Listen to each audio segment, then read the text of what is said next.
Kesehatan mental.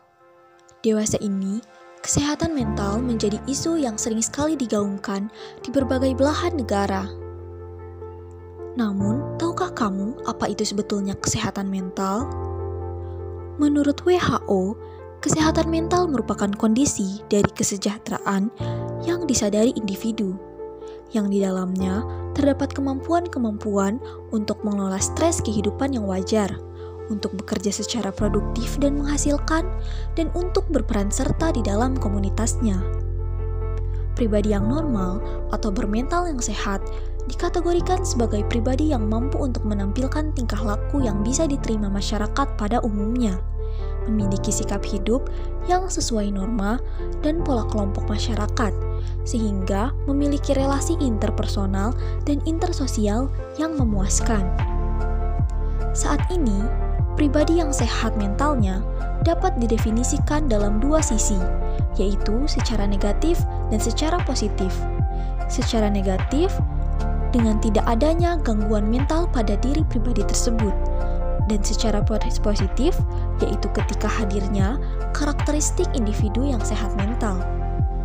Adapun karakteristik individu yang sehat mental mengacu pada kondisi-kondisi atau sifat-sifat positif yang melekat pada dirinya, seperti kesejahteraan psikologis atau psychological well-being yang positif, karakter yang kuat, serta sifat-sifat baik dan kebajikan yang melekat pada diri individu tersebut.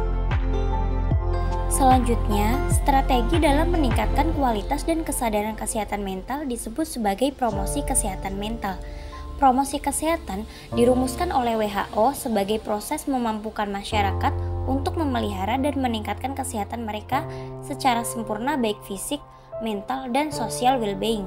Tujuan promosi kesehatan mental untuk meningkatkan dan memperbaiki peran kesehatan mental pada individu maupun komunitas. Promosi kesehatan berkepentingan dengan pemberdayaan pada aras individu maupun komunitas. Sasaran pemberdayaan pada individu misalnya harga diri, resiliensi, dan parenting. Sedangkan sasaran pemberdayaan pada komunitas misalnya program anti-bullying, dukungan sosial, dan solidaritas sosial. Gagasan promosi harus mencakup perhatian pada individu sendiri sehingga individu tersebut sanggup menghadapi kesulitannya. Keberhasilan program promosi kesehatan dapat dilihat dari kualitas program, yaitu kualitas implementasi mengenai keefektifan dan tingkat keberlanjutan program.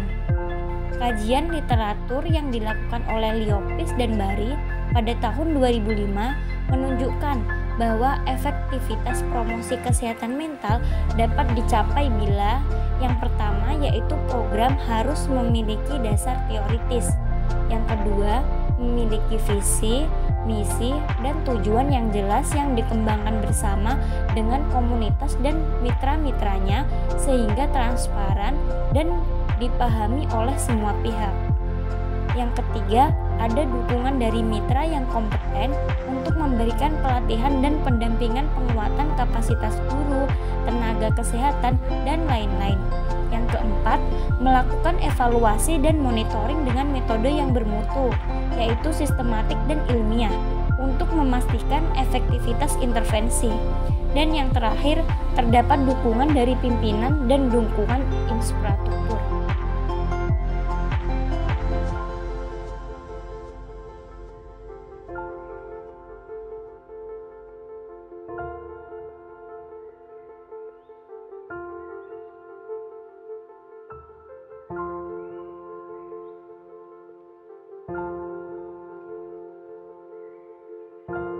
Prevensi berasal dari kata praevenir yang artinya datang sebelum atau antisipasi atau mempersiapkan diri sebelum terjadi sesuatu atau mencegah untuk tidak terjadi sesuatu. Dalam pengertian luas, prevensi diberi makna upaya yang sengaja dilakukan untuk mencegah terjadinya gangguan, kerusakan, kerugian bagi seseorang atau masyarakat.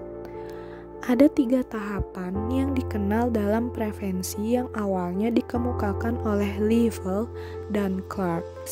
Prevensi primer bersifat proaktif dan diarahkan pada suatu populasi, bukan sekedar perorangan. Prevensi primer memiliki upaya untuk mengurangi angka kasus-kasus baru.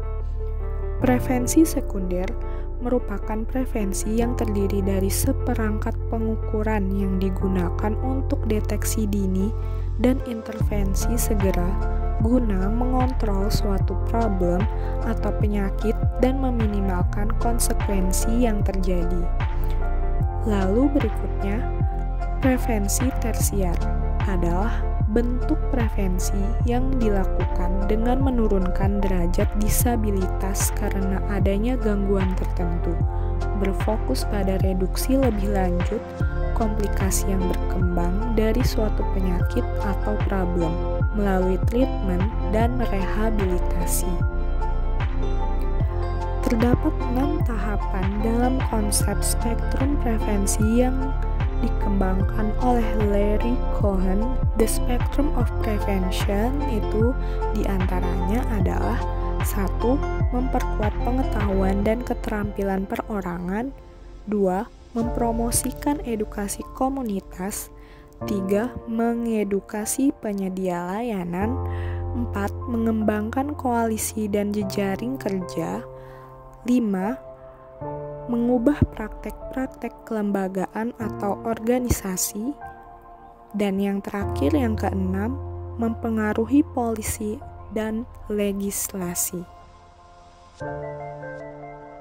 Terdapat faktor resiko dan faktor protektif yang mempengaruhi kesehatan mental seseorang. Faktor resiko dapat bersifat individual, kontekstual, atau yang dihasilkan melalui interaksi antara individu dengan lingkungannya. Faktor risiko dapat berupa faktor individu. Yang pertama, faktor genetik atau konstitusional.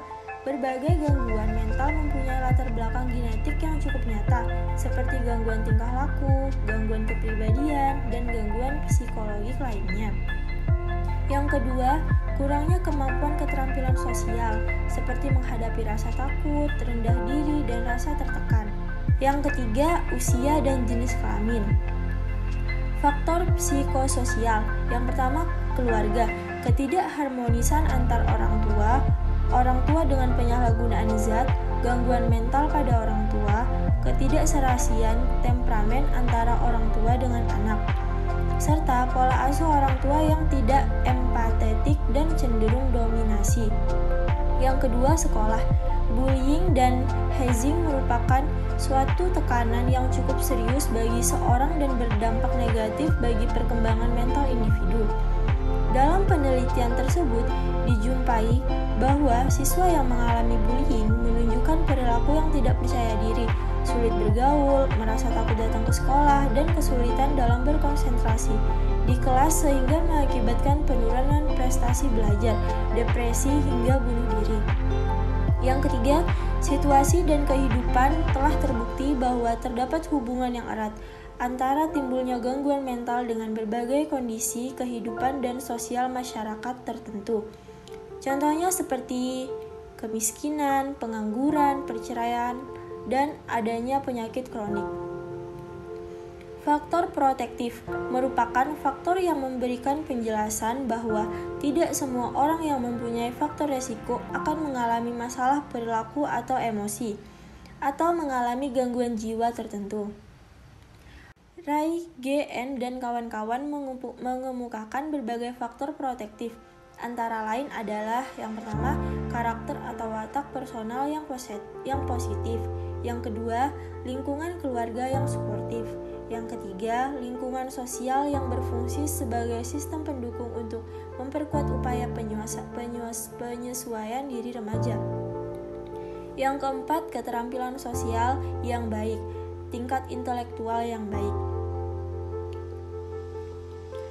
Faktor resiko dan protektif relatif berbeda pada setiap individu.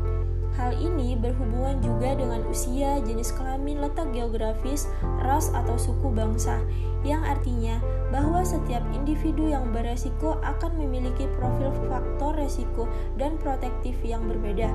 Identifikasi faktor resiko dan protektif bagi individu beresiko akan memudahkan dalam menentukan prevensi dan intervensi yang tepat.